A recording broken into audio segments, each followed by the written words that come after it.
देहरादून से बड़ी खबर है जहां उत्तराखंड लोक सेवा आयोग बड़ी कार्रवाई करने की तैयारी में है। ये बड़ी खबर आपको बता रहे हैं देहरादून से पेपर लीक करने के मामले में जो है एक्शन लिया जाएगा।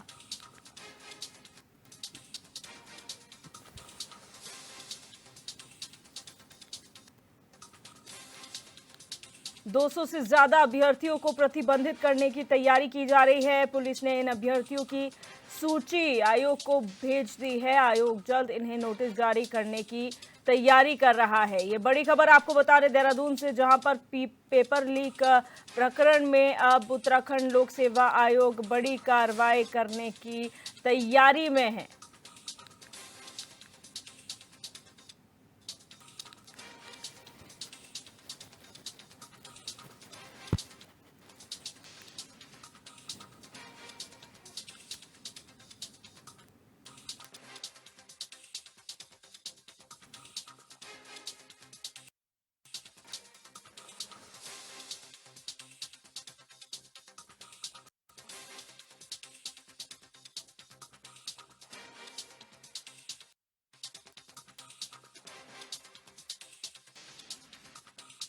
आपको बता दें कि देहरादून से ये बड़ी खबर है जहां पर उत्तराखंड लोक सेवा आयोग जो है पेपर लीक मामले में अब जल्द ही कार्रवाई करने की तैयारी कर रहा है। आपको बता दें पूरे एक्शन मोड में है उत्तराखंड लोक सेवा आयोग।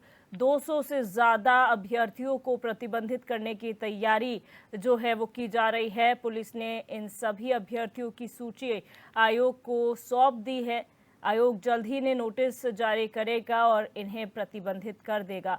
आपको बता दें कि आने वाली जितनी परीक्षाएं हैं उनमें ये जो 200 अभ्यर्थी हैं वो प्रतिबंधित कर दिए जाएंगे और इसकी तैयारी उत्तराखंड लोक सेवा आयोग कर रहा है।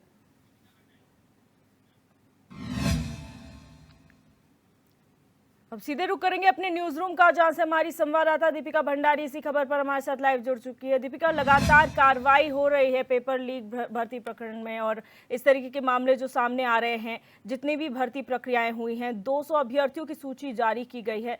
उत्तराखंड लोक सेवा आयोग क्या इस पर कार्रवाई करने की तैयारी कर रहा है? जी बिल्कुल, देखिए दिव्या, अभी से नहीं लगभग 5 से 6 से 7 साल हुए हैं जिसमें इस बीच जो भी जितने पेपर हुए हैं इसमें लगभग चीटिंग हुई है। जिसके बाद लाखों जो युवा हैं, सैकड़ों जो युवा हैं उनके भविष्य से खिलवाड़ किया गया। लोगों ने बच्चों ने जो है कोचिंग्स ली, इतनी पढ़ाई की, किराए पे रहे वो, उसके बावजूद जो है उनका पेपर नकल हो गया। तो कहीं ना कहीं उनके लिए ये बहुत बड़ा शौक था कि इतनी मेहनत करने के बाद जो है कुछ चंद लोगों ने जो है कुछ पैसों के लिए उनकी ज़िंदगी बर्बाद कर दी। जिसके बाद लोक सेवा आयोग के जो अध्यक्ष हैं वो बदले गए।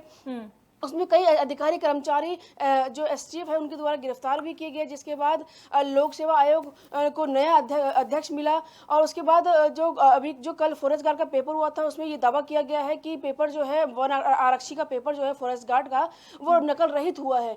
लेकिन इस बीच फिर निकल के बड़ी खबर सामने ये है कि उत्तराखंड लोक सेवा आयोग ने 200 से ज़्यादा अभ्यर्थी हैं उनके खिलाफ जो है बड़ी कार्रवाई करने की तैयारी कर ली है।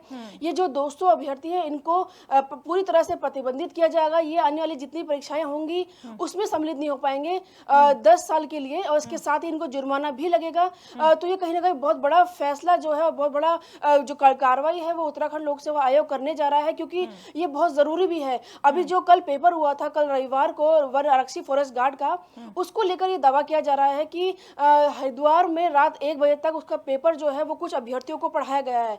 इसके लिए एडवांस में 1 से 1.5 लाख रुपए भी जो है नकलचियों को अभ्यर्थियों द्वारा दिया गया है। तो लोक सेवा आयोग का जो कार्रवाई है बहुत जरूरी बनती है कि ऐसे में फिर जो बच्चे हैं उन पर भय रहेगा और वो नकलचियों को पैसे देने में और नकल करने में जो है डरेंगे इससे। जी दीपिका, जानना चाहेंगे क्योंकि पुलिस एसटीएफ की टीम लगातार कार्रवाई कर रही है, ये जो 200 से ज्यादा बच्चे हैं, ज्यादा संख्या कहां से है इन बच्चों की? कहां से बच्चे आते हैं जो नकलचियों के साथ मिले हुए हैं, जो इस तरीके की जो है घटना में इन्वॉल्व रहे हैं, जिन्हें आगे प्रतिबंधित किया जाएगा? देखिए दिव्या, इससे पहले जितने पेपर हुए हैं उसमें जो आरोपी गिरफ्तार किए गए हैं और इसी के साथ जो अभ्यर्थी जिनको नकल कराई गई थी, चाहे वो रामनगर हो चाहे वो हरिद्वार के कोई देहाती इलाका हो, तो कुल मिलाकर देखें तो उधम सिंह नगर और हरिद्वार ये दो जिले ऐसे हैं जिसका सबसे ज़्यादा नाम जो है वो सामने आया है कि नकल माफियाओं ने यहाँ रिजॉर्टों में या किसी गाँव में, किसी घर में या कोचिंग सेंटर में जो है नकल कराई है।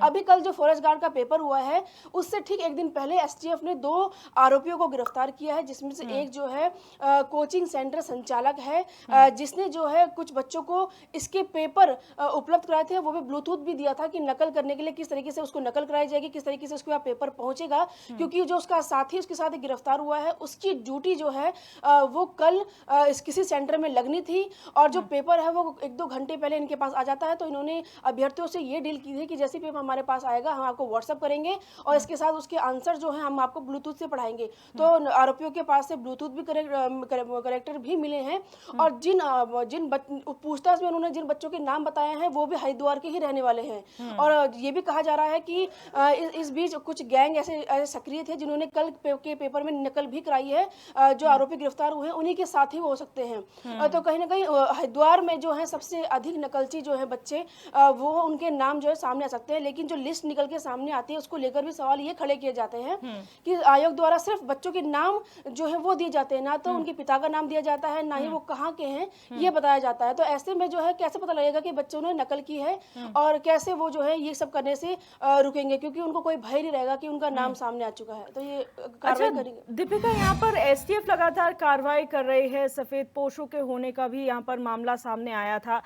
लेकिन जिस तरीके से आप बता रही हैं कल ही पेपर हुआ है और ये तब हुआ है जब देश में सबसे ज्यादा कड़ा नकल विरोधी कानून जो हमारे प्रदेश में लाया गया है, मुख्यमंत्री पुष्कर सिंह धामी की सरकार द्वारा लाया गया है। उसके बाद भी खौफ नहीं है लोगों को कि हमारी जो है हमें पेपर देने से वंचित कर दिया जाएगा, आगे हम पर जुर्माना लगेगा, हमें सजा हो जाएगी, इस तरीके का कोई भय नहीं है क्या? या फिर ये कह ले कि बड़े जो रसूखदार लोग हैं उनका इतना वर्चस्व है कि फिर अभ्यर्थी कुछ सोचते ही नहीं है? जी बिल्कुल, देखिए दिव्या, बिना सफ़ेदपोश नेताओं की मिली भगत के या किसी बड़े अधिकारी के मिली भगत के पेपर में नकल संभव ही नहीं है। क्योंकि जहाँ से पेपर बन के आते हैं और जिस राज्य में पेपर हो रहा है वहाँ पे अधिकारी हों, चाहे वो कर्मचारी हों, चाहे वो सरकारी टीचर हों, जो पेपर करवा रहे हैं, जहाँ जिनकी ड्यूटी लगी, उनकी मिली भगत के बिना ये संभव ही नहीं है। क्योंकि पेपर कैसे नकलचियों तक पहुँचा, नकल माफियाओं तक पहुँचा, उसके बाद छात्राओं तक पहुँचा, ये इसकी बीच की कड़ी जो है वो जानने की बहुत ज़रूरत है। इससे पहले आपने देखा होगा कि जो हाकम सिंह है वो गिरफ्तार हुआ, वो मोरी में जिला पंचायत सदस्य रह चुका है और उसने उत्तरकाशी में सैकड़ों बच्चों को जो है भर्ती परीक्षा में नकल कराई थी।